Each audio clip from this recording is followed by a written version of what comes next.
Salve povo de Deus, eu sou o irmão Cruz e esse é o canal Os Últimos Atalaias. Tá? Se você ainda não for inscrito, se inscreva, deixe o seu joinha também no final do vídeo aí e nos ajude compartilhando os nossos vídeos nas suas redes sociais. Tá? Vamos para mais um vídeo, irmãos. Nesse estudo abordaremos a constante busca de Deus pelo filho perdido, pois o que define que uma pessoa está perdida no mundo e afastado de Deus não depende de sua religião, condição social ou nacionalidade. Jesus usou 3 parábolas com características diferentes, mas todas com o mesmo propósito e objetivo: ilustrar essa busca e a alegria de Deus e dos anjos ao ter esses filhos de volta. A parábola da ovelha perdida, Lucas 15, do 1 ao 7.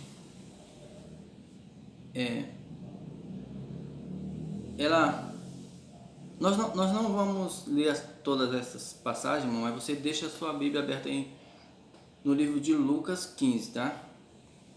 Bom, então a parábola da ovelha perdida, ela mostra todo o cuidado de um pastor zeloso que deixou as 99 em segurança e vai atrás de uma que se perdeu, pois para ele, embora ainda tivesse 99, todas têm o seu valor. A parábola da dracma perdida, Lucas 15, do 8 ao 10. Um objeto inanimado, mas também de grande valor para a sua dona. Segundo os historiadores, a dracma era uma moeda de prata de aproximadamente 3,6 gramas e de valor aproximado ao denário, a moeda romana usada para pagar tributos a César nos tempos de Jesus, né, irmãos? Esse outro comentário que eu vou fazer é da Bíblia de Estudo CPAD. Abre aspas. As mulheres palestinas recebiam 10 moedas de prata como presente de casamento. Além do valor monetário, estas moedas tinham um valor sentimental, equivalente ao de um anel de casamento. Assim, perder uma dracma seria extremamente angustiante. Fecha aspas. E por último, a parábola do filho pródigo, que vai do Lucas 15, que vai do 11 até o 32.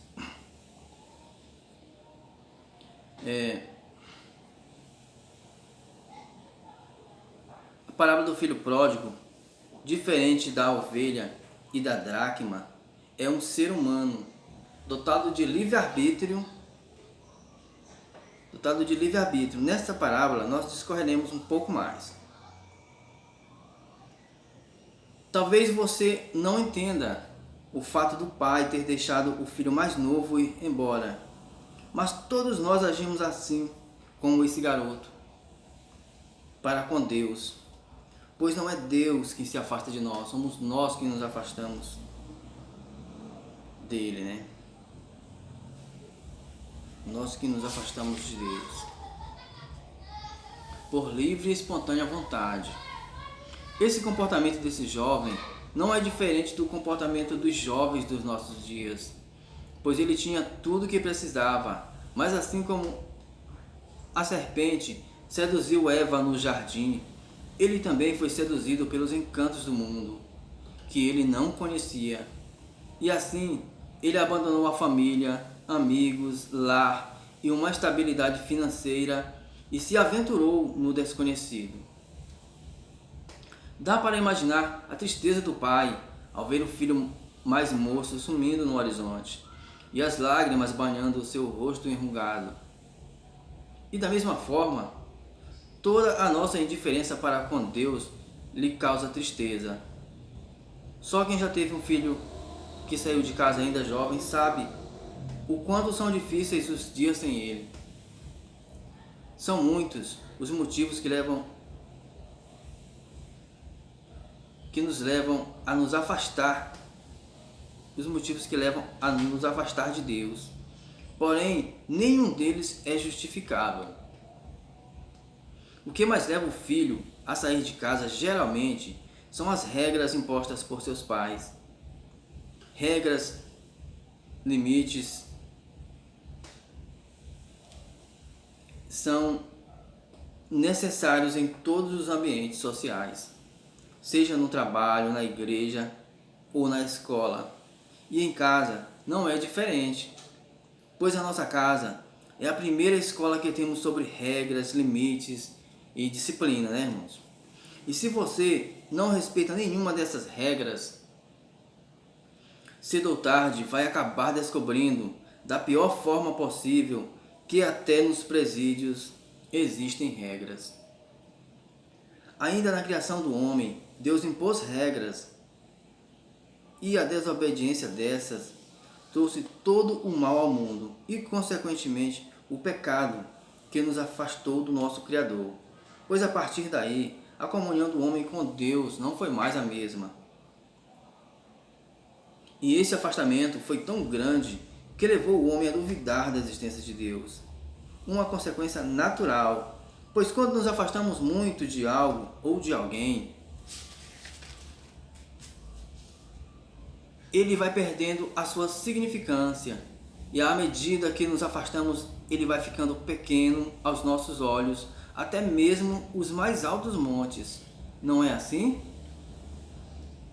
O homem sem o temor de Deus se acha livre, mas é escravo das suas próprias vontades e desejos. Foi mais ou menos isso o que quis dizer Dostoiévski quando escreveu: se Deus não existe, todas as coisas são permitidas. Longe da figura do pai para lhe dar bons conselhos ou até mesmo um corretivo, o garoto passou a viver as suas próprias regras e, de forma irresponsável e inconsequente, acabou gastando todos os seus recursos e padeceu necessidade. A sua fome era tanta que ele desejou comer a comida dos porcos. No versículo 17 ao 19 diz assim: e caindo em si, disse: quantos trabalhadores do meu pai têm abundância de pão, e eu aqui pereço de fome. Levantar-me-ei, e irei ter com meu pai, e dir-lhe-ei: Pai, pequei contra o céu e perante ti, já não sou digno de ser chamado teu filho. Faze-me como a um dos teus trabalhadores. Note que ele caiu em si e reconheceu que todo o seu infortúnio era consequência do seu pecado contra Deus e contra seu pai. Em seguida, ele tomou uma atitude. Quantas pessoas vivem em situação parecida com a desse jovem e, em vez de cair em si e reconhecer que precisam do perdão de Deus, acabam culpando a Deus pelo seu infortúnio e, na maioria das vezes, acabam perecendo no seu pecado. É por isso que a Bíblia diz: buscai ao Senhor enquanto se pode achar, invocai-o enquanto está perto. Isaías 55, 6. Sim, irmãos, Deus está à procura de mim e de você. Essa é uma boa notícia. Certa vez Jesus falou a uma mulher samaritana, mesmo conhecendo todas as falhas dela, assim como conhece as minhas e as suas, ele lhe disse: mas a hora vem, e agora é, em que os verdadeiros adoradores adorarão o Pai em espírito e em verdade, porque o Pai procura a tais que assim o adorem. João, capítulo 4, versículo 23. Na carta que Paulo escreveu para fortalecer os crentes de Éfeso, ele diz o seguinte, se referindo a Jesus: e vos vivificou, estando vós mortos em ofensas e pecados, em que noutro tempo andaste segundo o curso deste mundo, segundo o príncipe das potestades do ar do Espírito que agora opera nos filhos da desobediência, entre os quais todos nós também antes andávamos, nos desejos da nossa carne, fazendo a vontade da carne e dos pensamentos. E éramos, por natureza, filhos da ira, como os outros também. Efésios 2, do 1 ao 3.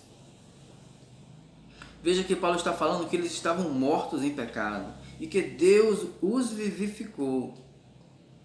Não se iludam, meus amigos. Essa é a condição espiritual de todo ser humano, até ser liberto por Jesus.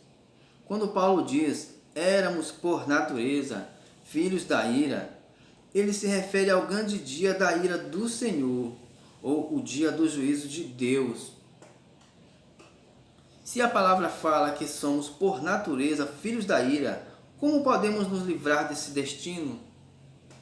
No versículo 15, Paulo diz, na sua carne desfez a inimizade, isto é, a lei dos mandamentos que consistia em ordenanças para criar em si dos dois, ele está falando dos dois povos, né, dos judeus e dos gentios, um novo homem fazendo a paz. E pela cruz reconciliar ambos, né, reconciliar os judeus e os gentios com Deus em um corpo. Todos os crentes formam um único corpo. Matando com ela, com a cruz, as inimizades. E vindo ele, evangelizou a paz a vós que estava longe e aos que estavam perto. Você viu que quando o filho resolve voltar para casa, o pai o está esperando no mesmo lugar de onde um dia ele o viu partir. E quando ele o vê de volta, ele se move de íntima compaixão e correndo lança-se-lhe ao pescoço e o beija.